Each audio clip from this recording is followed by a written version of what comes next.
ராசிபுரத்தில் தூய்மை பணியாளர்கள் கடவுள் என எம்எல்ஏ லோகேஷ் தமிழ்ச்செல்வன் பாராட்டி சாக்கடையை சுத்தம் செய்ய ரோபோட்டிக் கருவிகள் கொண்டுவர முயற்சி செய்வேன் என தெரிவித்துள்ளார். நாமக்கல் மாவட்டம் ராசிபுரம் நகராட்சியில் தூய்மை பணியாளர்களுக்கு பாதுகாப்பு உபகரணங்கள் வழங்கும் நிகழ்ச்சி நடைபெற்றது. இதில் கலந்து கொண்ட எம்எல்ஏ லோகேஷ் தமிழ்ச்செல்வன் தூய்மை பணியாளர்கள் மக்களை பாதுகாக்கும் கடவுள்கள் என பாராட்டினார்.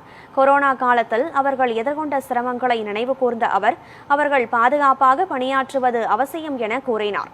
மேலும் தூய்மை பணியாளர்களின் நலனுக்காக எப்போதும் தன்னை தொடர்பு கொள்ளலாம் என தெரிவித்த அவர் சாக்கடை சுத்தம் செய்ய ரோபோட்டிக் கருவிகளை கொண்டுவர முயற்சி மேற்கொள்ளப்படும் என்றும் தெரிவித்தார். முதல்வராக பொறுப்பேற்று இன்னைக்கு அவருடைய கொள்கையை பிறப்பிக்கும் எல்லா உயிருக்கும் எல்லாரும் சமம். இந்த பணி நீங்க செய்யற போது நீங்க தான் எங்களுக்கு ஒரு கடவுள் மாதிரி. ஏன்னு கேட்டீங்கன்னா நீங்க இந்த ஊரை சுத்தமா வச்சுக்கலன்னா யாருக்குமே ஒரு சுகாதாரங்கிறதே கிடையாது.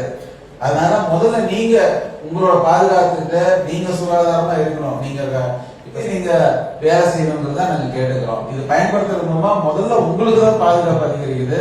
நீங்க நோய் எவ்வளவு காலகட்டங்கள் இப்ப கொரோனாங்கிற ஒரு நோய் தொற்றுல நம்ம எல்லாம் எவ்வளவு சிரமப்பட்டோம். நிறைய பேருக்கு வேலை இல்லாம எத்தனை கஷ்டப்பட்டோம் உங்களுக்கே தெரியும். ஒரு லாக்டவுன் போட்டு கிட்டத்தட்ட ஒரு வருஷம் எல்லாருமே கஷ்டப்பட்டாங்க. அந்த மாதிரி நோய் தொற்றுங்கிறது ரொம்ப ஒரு கவனமா இருக்க வேண்டிய ஒரு விஷயம். அது மத்தவங்க நீங்க உங்களை பாதுகாப்பு உங்களால மத்தவங்களுக்கு எதுவும் பரவிடக்கூடாது அப்படிங்கிற ஒரு நோக்கத்துலதான் ரொம்ப பாதுகாப்பா செய்யறோம். நீங்க செய்யும் பணி ஒரு மிக சிறந்த பணி. நீங்க அதான் சொன்ன நீங்க எல்லாம் கடவுளுக்கு ஈக்குவல். எங்களுக்கு எங்களெல்லாம் பாதுகாக்கிறது நீங்க தான். அதனால நீங்க உங்களை பாதுகாத்துக்கணும். அது நீங்க பாதுகாப்பா இல்லையாங்கிறத பாத்துக்க வேண்டியது எங்களை போன்றவர்கள் அதிகாரிகளுக்கும் எங்களை போன்றவர்களுடைய கடமை. அதுக்காக தான் இந்த ஒரு விழிப்புணர்வு முகாம்.